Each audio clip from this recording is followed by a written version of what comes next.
E naquele dia, sendo já tarde, disse-lhes: passemos para outra margem. E eles, deixando a multidão, o levaram consigo, assim como estava no barco. E havia também com ele outros barquinhos. E levantou-se grande temporal de vento, e subiam as ondas por cima do barco, de maneira que já se enchia de água. E ele estava na popa, dormindo sobre uma almofada. E despertaram-no, dizendo-lhe: Mestre, não te importa que pereçamos? E ele, despertando, repreendeu o vento e disse ao mar: Cala-te, aquieta-te. E o vento se aquietou, e houve grande bonança. E disse-lhes: Por que sois tão tímidos? Ainda não tendes fé? E sentiram um grande temor, e diziam uns aos outros: Mas quem é este que até o vento e o mar lhe obedecem? E logo ordenou Jesus que os seus discípulos entrassem no barco e fossem adiante para outra banda, enquanto despedia a multidão. E despedida a multidão, subiu ao monte para orar à parte. E chegada já a tarde, estava ali só. E o barco estava já no meio do mar, açoitado pelas ondas, porque o vento era contrário. Mas, à quarta vigília da noite, dirigiu-se Jesus para eles, caminhando por cima do mar. E os discípulos, vendo-o caminhar sobre o mar, assustaram-se, dizendo: É um fantasma! E gritaram com medo. Jesus, porém, lhes falou logo, dizendo: Tende bom ânimo, sou eu, não temais. E respondeu-lhe Pedro e disse: Senhor, se és tu, manda-me ir ter contigo por cima das águas. E ele disse: Vem. E Pedro, descendo do barco, andou sobre as águas para ir ter com Jesus. Mas, sentindo o vento forte, teve medo. E, começando a ir para o fundo, clamou, dizendo: Senhor, salva-me. E logo Jesus, estendendo a mão, segurou-o e disse-lhe: Homem de pequena fé, por que duvidaste? E quando subiram para o barco, acalmou o vento. Então aproximaram-se os que estavam no barco e adoraram-no, dizendo: És verdadeiramente o Filho de Deus. Tempestade é ação violenta da atmosfera, às vezes acompanhada de chuvas, vento e trovões. É denominada também de temporal e pode significar, em um sentido figurado, luta, tribulação, prova, aflição na vida do crente. Vencendo as tempestades da vida. Em primeiro lugar, eu acredito que nós precisamos saber realmente se o que está acontecendo na nossa vida é uma tempestade ou é um problema corriqueiro. Tempestade é uma situação grave que não é comum. Como é que a gente, meus irmãos, pode saber se o que está acontecendo na nossa vida é tempestade ou não? Porque muitas vezes, meus irmãos, tem um ditado aí, que todo mundo conhece, que diz assim: que fulano está fazendo tempestade em copo d'água, não é? Não tem esse ditado? Fazer tempestade em copo d'água. Isso é supervalorizar alguma coisa. A pessoa pode ter uma visão errada. Quando a situação que ele está vivendo é um problema, mas não é uma tempestade. Pode ser uma chuva forte, um vento forte, mas não é tempestade. Como é que eu sei que a situação que eu estou vivendo, ou como é que eu vou saber quando eu estiver diante de um problema, ou atravessando um problema, como é que eu vou saber se é tempestade ou não? É a primeira coisa para a gente poder codificar, para a gente poder tratar com o problema, tratar com a luta, com a adversidade que a gente possa estar vivendo. Temos que mensurar que tipo de problema é aquele. Se de fato é uma tempestade, ou se é um problema, mas não chega a ser uma tempestade. Como é que eu sei?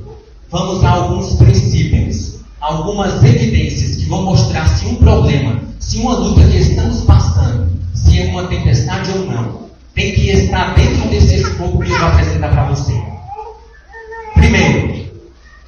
o seu problema é tempestade ou é um problema como outros problemas que as pessoas passam, para ser uma tempestade, número 1, você tem que perder o controle da situação. Na primeira tempestade que eu li aqui na narrativa de Marcos, diz o texto que estava entrando água no barco. E os discípulos não sabiam o que fazer. Foram acordar Jesus. Não sabem o que fazer. A situação não tem controle, não tem domínio. Na segunda tempestade, na narrativa de Mateus, capítulo 14, se você ler a narrativa, diz que os discípulos já estavam um tempão no meio do mar da Galileia e não conseguiam sair dali. Também não tem controle. Uma vez eu vi na internet uma tempestade violenta que atingiu um navio de viagem. E esse navio perdeu a direção e o controle e foi parar em uma praia. Com certeza, o comandante daquele navio não queria que aquilo tivesse acontecido. Toda tempestade ela faz com que se perca o controle da situação. O mar encapelado, o mar em tempestade, o comandante não leva o navio onde quer. Então a primeira característica que marca uma tempestade é que você perde o controle total da situação. Segundo, para você codificar e saber se o problema da sua vida é tempestade ou não que você está vivendo, é que diz o texto da narrativa de Mateus que o barco era açoitado pelas ondas. Açoitado, o mar está ali, batendo, batendo, batendo. Então eu aprendo outro princípio do que é uma tempestade. É que uma tempestade na nossa vida machuca muito, sente profundamente. Angústia, depressão, desânimo, machuca profundamente a alma. É uma outra característica para você saber se o que você está passando é tempestade ou não. Em terceiro lugar, para você saber se o problema da sua vida é tempestade ou não que você está vivendo, é que a tempestade é uma força contrária maior do que a sua. Se você ler a narrativa de Mateus sobre a tempestade que os discípulos estavam enfrentando, diz a narrativa que eles estavam enfrentando um vento forte contrário. Tanto é que eles estavam remando há quase 9 horas e não saíam do meio do mar. Mar da Galileia, que naquela época eles não tinham a dimensão dessas divisões hoje geográficas, mas era um lago, numa forma de harpa. Não é um oceano. O mar da Galileia é o lago da Galileia. E o que eles estavam atravessando é mais ou menos a distância Rio-Niterói. Menos um pouquinho. Para você ver que depois de 9 horas eles chegaram no meio. É uma força contrária maior do que a sua. Se o seu problema, se a sua luta é uma força contrária maior do que a sua, tem mais um dado para você somar que ainda não está dizendo se é tempestade ou não. Tem outros elementos. Mais um princípio, mais uma característica, mais uma evidência para você saber se o que você está passando é tempestade ou não, é que diz o texto da narrativa de Marcos que a água estava passando por cima do barco. E aí eu aprendo outro princípio do que é uma tempestade. É que para ser uma tempestade tem que ser algo que está acima de você, maior do que você. O problema, a luta, a adversidade é maior do que você, está acima de você, acima da sua capacidade. Um outro sintoma para saber se algum problema, alguma adversidade da nossa vida é tempestade, é que toda tempestade é devastadora. Toda tempestade. Exemplo, o verão aqui no Brasil, na época de janeiro e fevereiro, principalmente tem castigado essas áreas de Rio de Janeiro, São Paulo, Belo Horizonte. Tempestade é uma coisa devastadora, não respeita nada. Onde passa, leva tudo, arrebenta, destrói. Quem sabe você está vivendo uma tempestade, está destruindo coisas da sua vida. É mais uma evidência de que é uma tempestade. Você quer ver mais uma evidência, mais um elemento que prova que o que você está vivendo é tempestade ou não? É que diz o texto da narrativa de Marcos que a água estava entrando no barco. E aí eu aprendo outro princípio do que é uma tempestade. É que para ser uma tempestade é algo que invade a sua vida. Não pede licença, invade a sua vida. Atinge o seu emocional, atinge o seu psicológico, atinge o físico, atinge a família, atinge você. Quando é uma tempestade, ela invade a sua vida.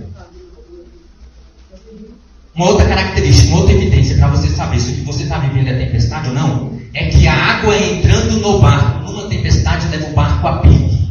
Significa que numa tempestade você está sendo derrotado realmente. Não é ilusão nem imaginação. Você está sofrendo uma derrota por alguma coisa. é mais uma evidência de que é uma tempestade.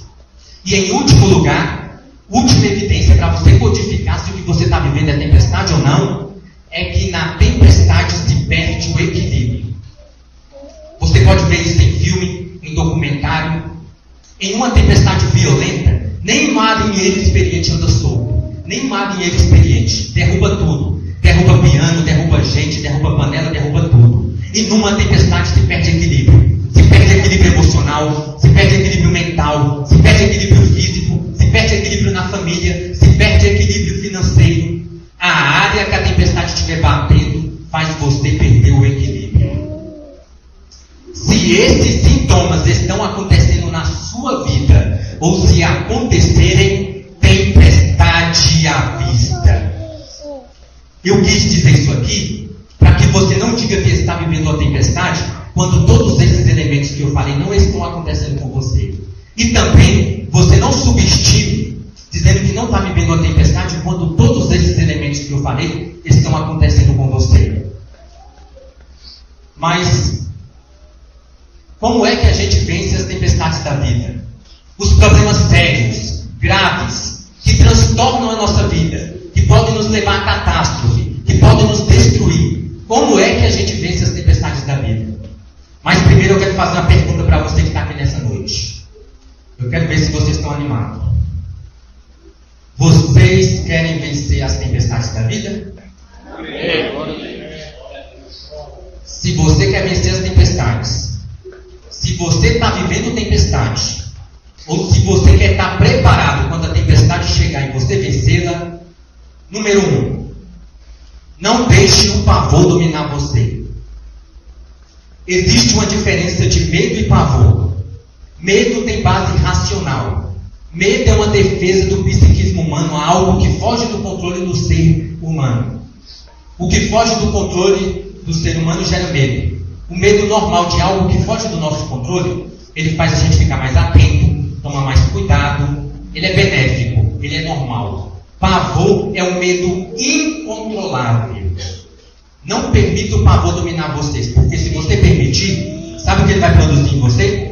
Primeiro, desequilíbrio total do seu emocional.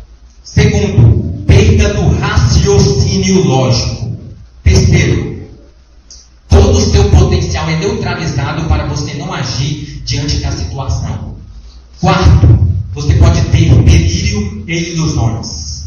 Nos discípulos, na segunda tempestade, o pavor tomou conta dos cabras. Jesus vem andando por cima das águas na quarta vigília da noite. Quando os discípulos veem Jesus, o que eles gritam? Fantasma. Tiveram uma visão deturpada da realidade. O pavor faz isso, faz você ouvir coisas, faz você ver coisas. O pavor faz com que você não realize coisas que você tem domínio para fazer. Uma coisa que você domina facilmente, se o pavor toma conta de você, você não faz. Exemplo, você é um ótimo motorista, você dirige muito bem, você está dirigindo. Aí você vê um assalto. Você não vai conseguir dirigir. Se o pavor toma conta de você, você não vai conseguir dirigir. Uma coisa que você domina facilmente. Você tem medo porque você está enfrentando uma situação difícil, uma tempestade normal. Agora não permita o pavor dominar você.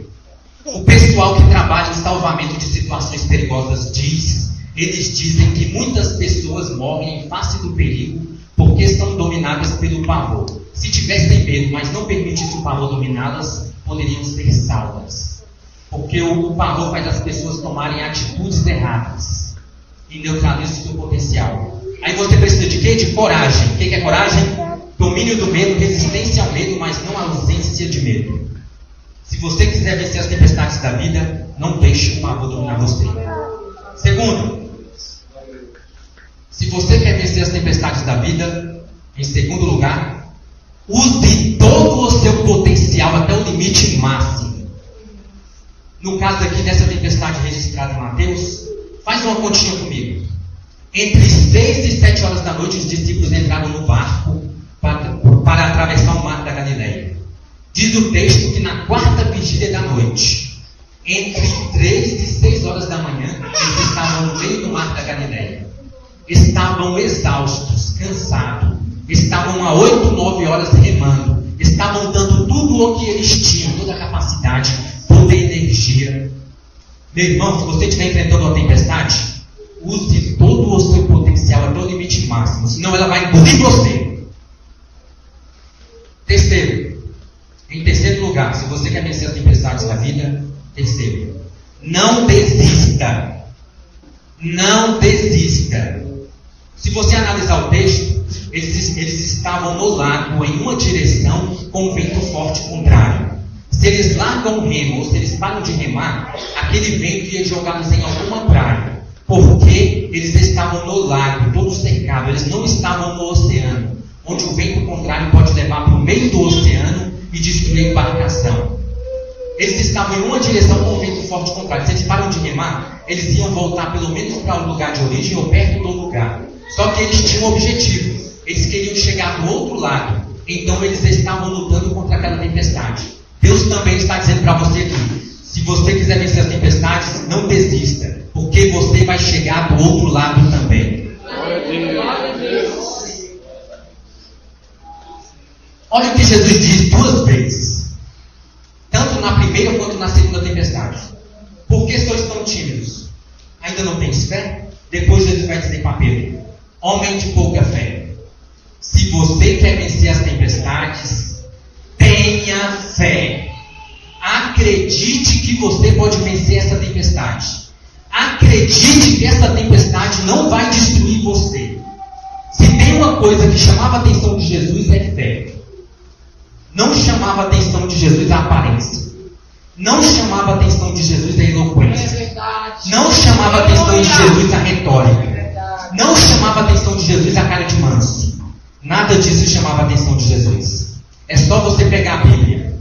Você chega em Mateus capítulo 8, aquele centurião que estava com um servo miseravelmente enfermo, e que ele chega até Jesus e diz: Senhor, basta uma palavra tua, não precisa nem tu entrar na minha casa que meu servo vai ficar sarado. O que Jesus diz? Nunca vi tamanha fé em Israel. A mulher cananeia, de Mateus capítulo 15, a partir do versículo 21, que estava com a filha miseravelmente endemoniada, e que ela chega até Jesus e ele diz: não é bom tirar o pão dos filhos e dar aos cachorrinhos. Sim, Senhor, mas também os cachorrinhos comem das migalhas que caem na mesa dos seus senhores. O que Jesus disse para aquela mulher? Ó mulher, grande é a tua fé. Aqueles 4 que carregavam um paralítico, que entravam pelo telhado, porque a multidão era grande na casa, para descer o paralítico onde estava Jesus. Em Marcos capítulo 2, diz a Bíblia que Jesus estava vendo a fé dele, dos 4. Quando aquela mulher do fluxo de sangue toca em Jesus, o que Jesus disse para aquela mulher? Filha, a tua fé te salvou. E quando o homem já não estava mais em tempestade, já tinha sofrido naufrágio, Jairo, principal dos judeus, está Jesus caminhando para a casa dele. Chegam os amigos de Jairo e dizem: não importune o mestre, porque a sua filha já morreu, já era, acabou, já tem naufrágio. O que Jesus disse para Jairo em Marcos capítulo 5? Jairo, não temas, crê somente. O Senhor está dizendo aqui para alguém aqui: não tenha medo, creia que Deus vai mudar a sua sorte. E se naufragou, o Senhor vai levantar de novo. Ele vai restaurar aquilo que foi derrotado. A Bíblia diz em 1 João capítulo 5, versículo 4: essa é a vitória que vence o mundo, a nossa fé. Em Marcos capítulo 9, versículo 23 diz: se tu crê, tudo é possível ao que crê.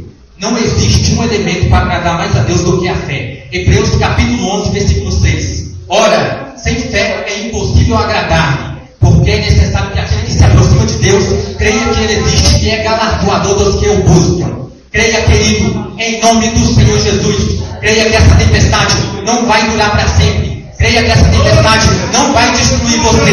Creia na vitória. Você tem que crer. Se você quer vencer as tempestades da vida,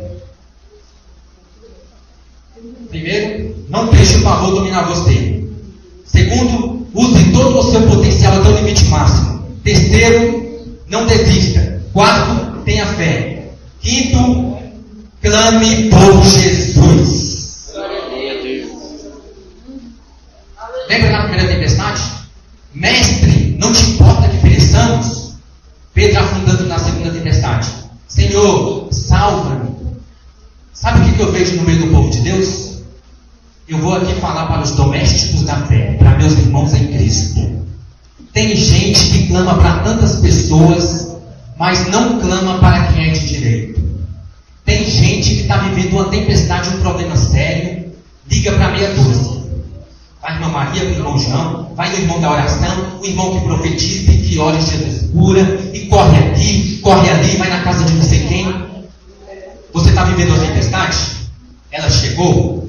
Clame por Jesus.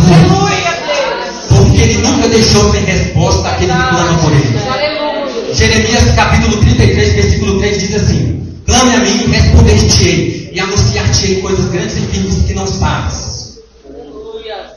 O que os discípulos fizeram na primeira tempestade e o que Pedro fez na segunda foi clamar: Senhor, me ajuda, me socorre, meu Deus. Se você quiser vencer as tempestades, clame por Jesus.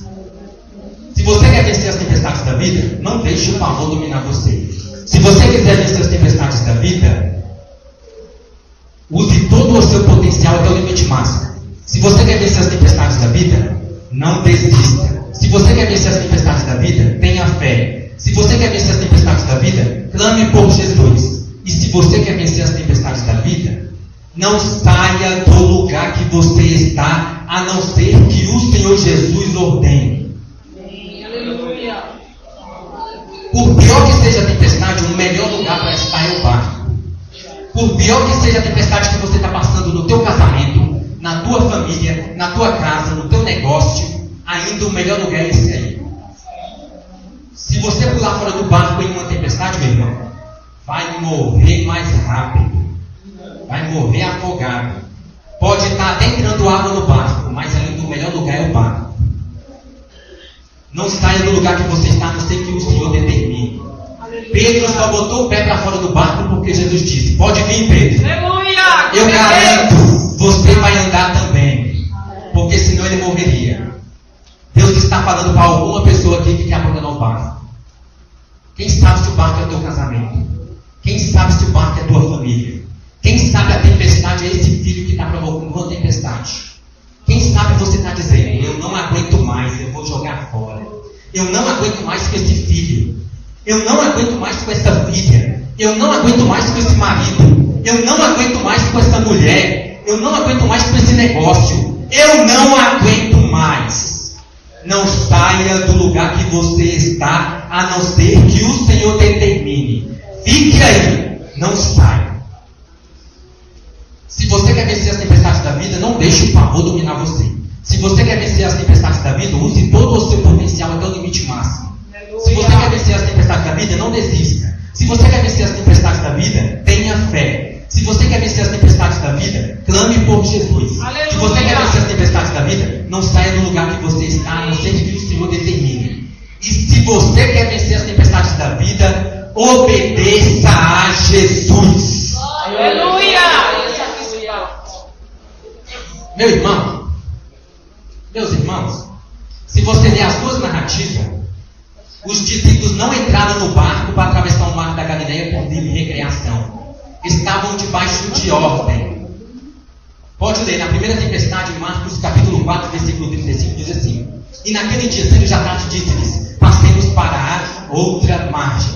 Na segunda tempestade, em Mateus capítulo 14, versículo 22, diz assim: e logo ordenou Jesus que os seus discípulos entrassem no barco e fossem adiante para a outra banda, enquanto despedia a multidão. Eles estavam debaixo da ordem de Cristo. Sabe o que eu aprendo? Se você obedecer a Jesus, nenhuma tempestade vai destruir você. Se você obedecer a Jesus, nenhuma tempestade vai impedir a sua trajetória. Se você obedecer a Cristo, você vai conquistar vitórias e vai chegar do outro lado. Se você quer vencer as tempestades, obedeça a Cristo. Faça a vontade dele. Se submeta a ele. Deixe Jesus dirigir sua vida. Deixe Jesus ter as rédeas da sua vida. Obedeça aquilo que ele está sinalizando para você. Olha o que Jesus diz em Mateus capítulo 7, versículo 24 a 27. Jesus falando: todo aquele, pois, que escuta estas minhas palavras e as pratica, assemelhá-lo-ei ao homem prudente, que edificou a sua casa sobre a rocha, e desceu a chuva, e correram os rios, e sopraram os ventos, e e não caiu, porque estava edificado sobre a rocha. E aquele que ouve estas minhas palavras e as não cumpre, compará-lo-ei ao homem insensato, que edificou a sua casa sobre a areia, e desceu a chuva, e correram os rios, e sopraram os ventos, e combateram aquela casa, e caiu, e foi grande a sua queda. Quem obedece a Jesus é casa sobre a rocha. Vem vento forte, vem temporal, vem tempestade, mas você está firme. Quem não obedece a Jesus é casa sobre a areia. Vem vento forte, vem temporal e destrói. O segredo para vencer as tempestades é obedecer a Jesus. Obedeça a Cristo, faça a vontade dele. Deixe o Senhor Jesus dirigir a sua vida. Porque se você estiver debaixo das ordens dele, ele vai te garantir. Aqueles homens não morreram no meio do mar da Galileia porque estavam sob as ordens de Jesus. E Jesus tem compromisso com quem tem compromisso com ele. Se você tem compromisso com o Senhor Jesus, ele não vai te deixar sozinho. Ele não vai deixar o diabo fazer balanço na sua vida. Ele não vai deixar o diabo destruir sua vida. Ele não vai te deixar sozinho. Se você quer vencer as tempestades, obedeça a Jesus. Aleluia!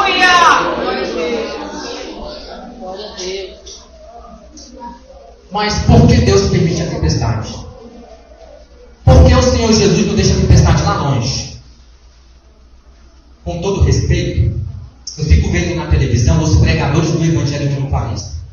Eu fico ouvindo essas mensagens e elas têm um pouco de ilusão e engano. Vem para Jesus se você é pobre e fica rico.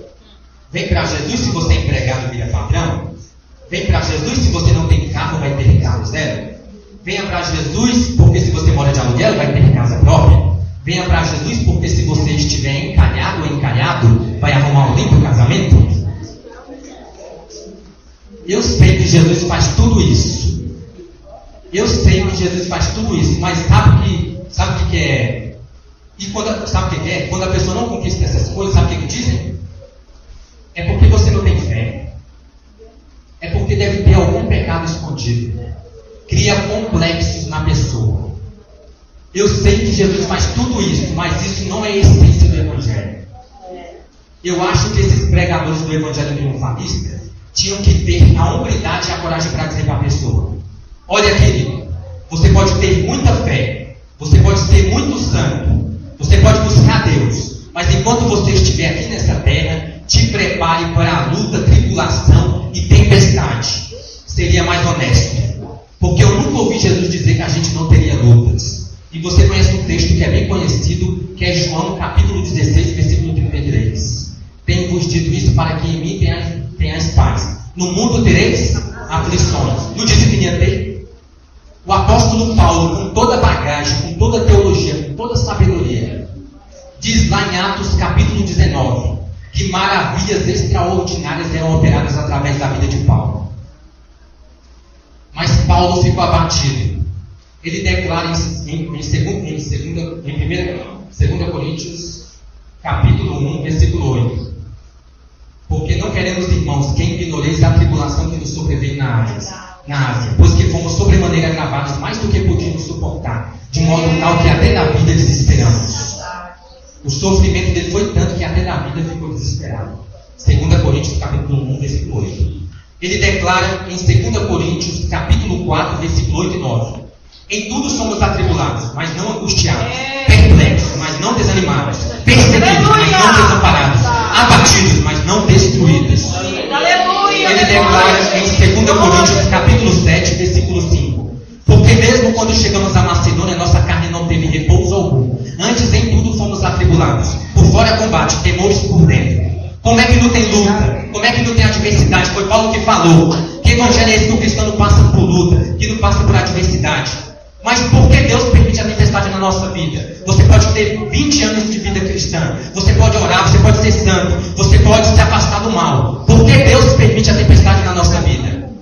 Pelo menos por 4 motivos. Primeiro, para você conhecer os limites humanos, para você saber quem você é. Sabe, irmãos, às vezes a gente acha que a gente somos algumas coisas. Por várias circunstâncias da vida, o ser humano se acha muito importante, que não precisa mais de Deus. Sabe, o cara vai conquistando posição, e vai subindo. E eu não estou falando vitória que o cara fica rico, não. Porque tem gente que pensa que só fica soberbo porque é rico. Não, soberbo é coisa para rico. Me desculpa, meu irmão, Mas o que tem de pobre metido na besta. Soberbo não é coisa para rico, não. Qualquer um pode ter nariz empinado. Qualquer um pode ser metido na besta, achar que é o rei da cocada preta. E muitas vezes acontece isso. Muitas vezes, não estou dizendo que é regra, porque a escala de valor difere de pessoa para pessoa. E não é vitória grande, não. O cara é o auxiliar do terceiro carimbador. Ele virou o chefe dos carimbadores. E eu mando nesse setor aqui, ó. Fui promovido, eu sou o chefe dos carimbadores, hein? Olha como é que vocês me tratam, hein? Eu mando isso aqui tudo, hein? Eu mando vocês pra rua, hein? Muita reverência, hein? Mas quando vem a tempestade, não tem machão, não tem inteligente, não tem forte, não tem capacitado. Porque você quer saber quem é uma pessoa? Dá um pouco de poder a ela, você vai saber quem é a pessoa. Aí vem a tempestade, na hora fica humilde.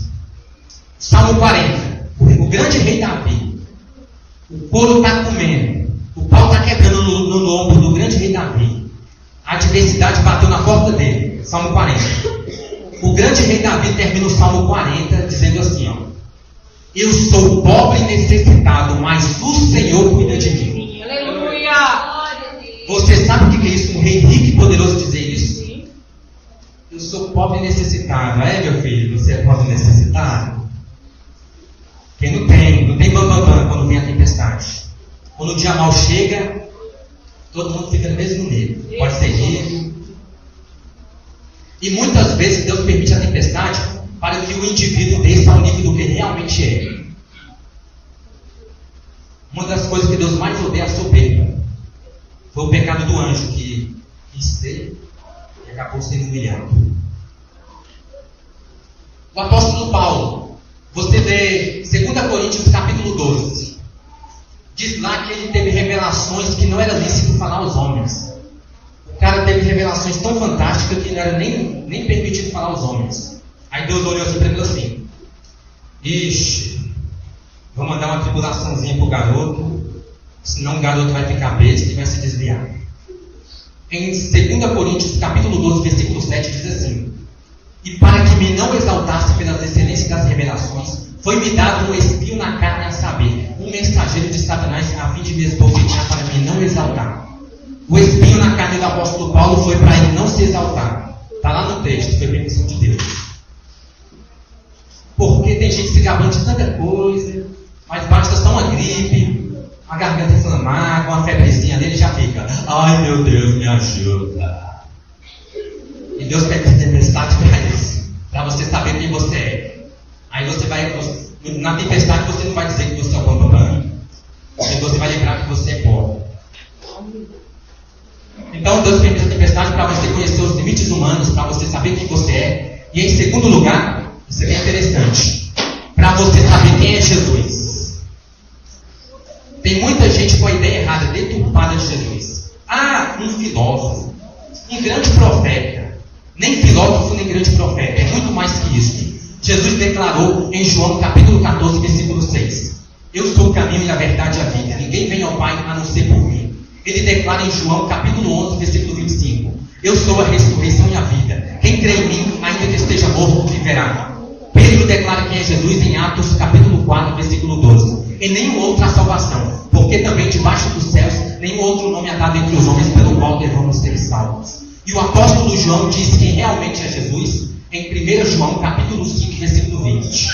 Versículo 20. E sabemos que já o Filho de Deus é vindo, e nos deu entendimento para conhecermos o que é verdadeiro. E no que é verdadeiro estamos, isto é, em seu Filho, Jesus Cristo. Este é o verdadeiro Deus e a vida eterna. Jesus é Deus, cheio de glória, de majestade e de poder. Muitas vezes vem a tempestade para você ver o Cristo que você disse que conhece mais de perto.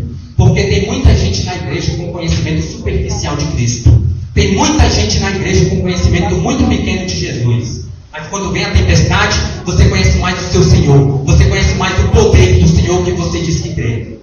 Na primeira tempestade, quem é este que até o vento e o mar lhe obedece? Na segunda tempestade, verdadeiramente este é o Filho de Deus. Aprendeu quem é Jesus? Na tempestade. Terceiro, por que Deus permite a tempestade? Primeiro, para você saber os limites humanos, para você saber quem você é. Segundo, para você saber quem é Jesus. Terceiro, para o aprimoramento da sua fé.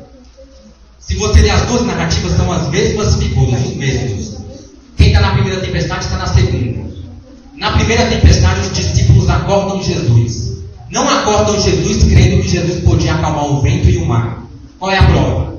A prova é que depois que Jesus acalma o vento e o mar, eles exclamam assim: quem é este que até o vento e o mar lhe obedece? Fica surpreso. Os discípulos acordam Jesus por um princípio da escola judaica. A escola judaica difere da escola grega em relação a mestre e discípulo. A escola judaica é rígida. O discípulo tem que imitar em tudo o mestre. A escola grega, o discípulo imita o mestre, mas pode ter uma variação. Mas na judaica não. É um modelo de imitação total. Eles acordaram Jesus porque recebiam Jesus como mestre e queriam que Jesus desse uma direção. Mas eles não acordaram Jesus crendo que Jesus podia acalmar o vento e o mar. Fizeram aquilo pelo princípio de cultura do que significa ser discípulo de alguém. Obedecer em tudo. Perguntar quando não sabe. Chamar para ser orientado. Eles o acordaram e disseram: mestre, Rabi, o que vamos fazer? Porque esse é o padrão da escola judaica. Eles não acordaram Jesus porque criam que Jesus podia acalmar o vento e o mar. Aí depois Jesus diz o quê? Homem de pouca fé. Não. Depois Jesus diz o quê? Por que sois tão tímidos? Ainda não tendes fé? As mesmas figuras estão na segunda tempestade de Mateus. O vento sopra forte. Pedro agora vai dizer: Senhor, se és tu, manda-me ter contigo. Permita-me que eu caminhe até aí. Permita-me que eu chegue até você. Já mudou o panorama. Já acreditava que Jesus tinha poder para acalmar o vento e o mar. Aí Jesus vai, Pedro vai e caminha por cima das águas. Ele olha o vento forte e o mar, vai caindo, clama por Jesus. Aí Jesus diz o quê? Homem de pouca fé, por que duvidaste? Na primeira tempestade eles não têm fé. Na segunda tempestade já tem pouca fé. Olha como a fé deles cresceu. Está numa outra dimensão. De fé zero para pouca fé é uma distância violenta, não é não? Se eu digo para você, você não tem fé, você não tem nada. Se você tem pouca fé, já tem muito em relação a não ter fé. Na primeira tempestade, ele diz assim: quem é este que até o vento e o mar lhe obedece? Na segunda tempestade, eles não dizem mais isso. Eles se ajoelham e adoram a Jesus. Está na narrativa de Mateus. E dizem: verdadeiramente este é o Filho de Deus. Olha como a fé deles cresceu. A tempestade da sua vida é para aprimoramento da sua fé. Não reclama não, porque Deus está te treinando e te preparando para te colocar em patamares maiores. E em último lugar, primeiro, a tempestade é para você conhecer os limites humanos, para você saber quem você é. Segundo, para você saber quem é Jesus. Terceiro, para o aprimoramento da sua fé. E em último lugar, para ajudar outros que passam por tempestade. Esse princípio é interessante. Está em 2 Coríntios, capítulo 1, versículo 3 e 4. Diz assim lá: bendito seja o Deus e Pai de nosso Senhor Jesus Cristo, o Pai das misericórdias e o Deus de toda a consolação, que nos consola em toda a nossa tribulação, para que também possamos consolar os que estiverem em alguma tribulação, com a consolação com que nós mesmos somos consolados de Deus. É um troca-troca de palavras. O que quer dizer? Eu passo lutas e tribulações. Deus me consola para que com essa experiência eu possa ajudar outros que passam por tempestade. Vou dar um exemplo. Uma mulher sonha em se casar. Aí ela se casa. Depois aquele homem muda. Começa a maltratar ela, bater nela. Além de maltratar, depois ele sai de casa. Aí quantas vezes ela já ouviu? Esse cara não presta, joga fora, cai fora. Ela diz: não, vou lutar pelo meu casamento, vou lutar pela minha família. Ela começa a buscar Deus. Passa-se 15 anos depois. 15 anos depois, aquele homem se converte. Agora ele dá uma bênção na mão de Deus. Daqui a pouco ela está vendo uma irmãzinha passando a mesma coisa. Ela chama: vem cá, querida. Eu passei por essa mesma situação. Vem cá. Eu fiz assim, assim, assim. Você vai fazer assim, assim. E Deus vai te dar a vitória.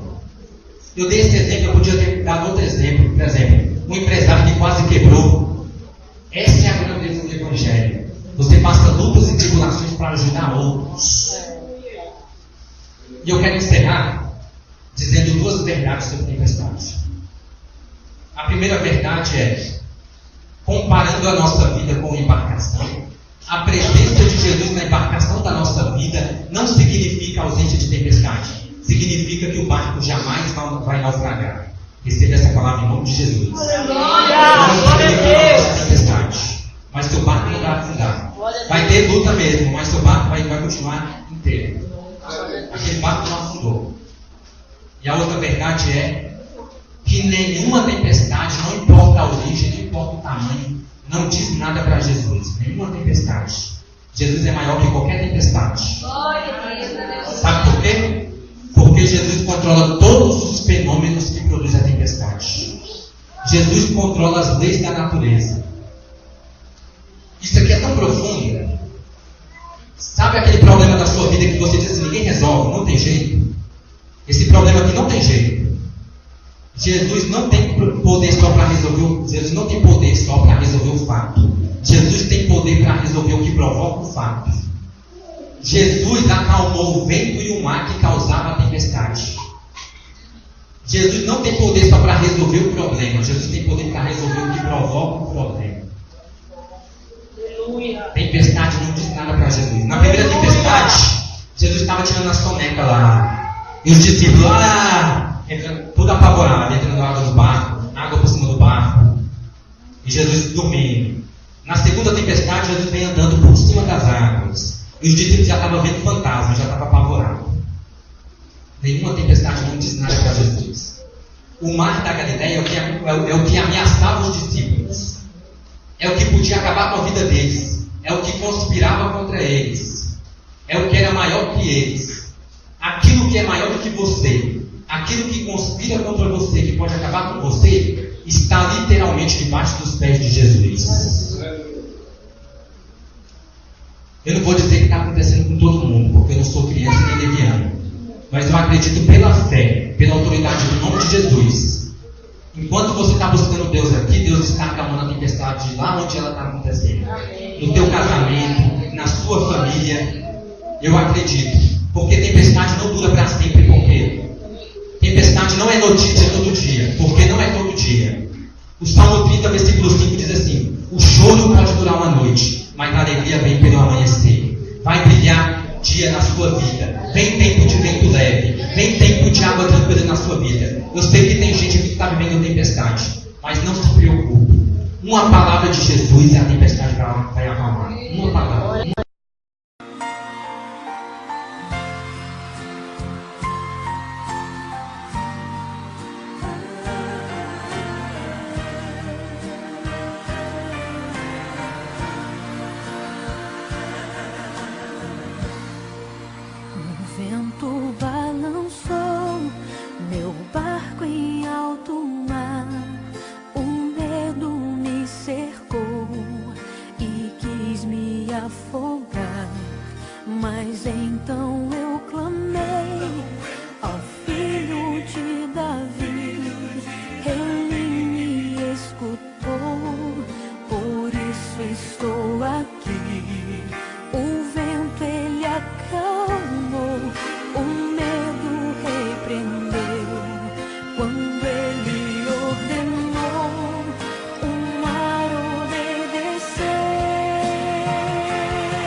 Quero chamar para cantar comigo essa linda canção o meu irmão Moisés Cleiton.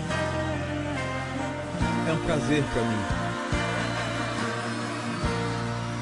O vento balançou meu barco em alto mar.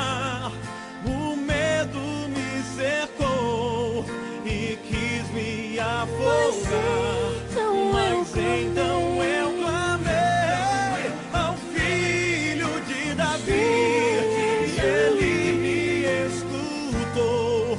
Por isso estou aqui. O vento ele acalmou, o medo repreendeu. Quando ele ordenou, o mar obedeceu. Não temo mais o mar, pois firme está minha fé. No meu barquinho está Jesus de Nazaré. Se o medo me cercar, ou se o vento soprar, seu nome eu clamarei, ele me guardará. Oh, aleluia! A palavra do Senhor diz: 1000 cairão ao teu lado, 10.000 à tua direita, mas tu não serás atingido. Se o vento soprar contra a tua vida, clame o nome de Jesus e ele te socorrerá.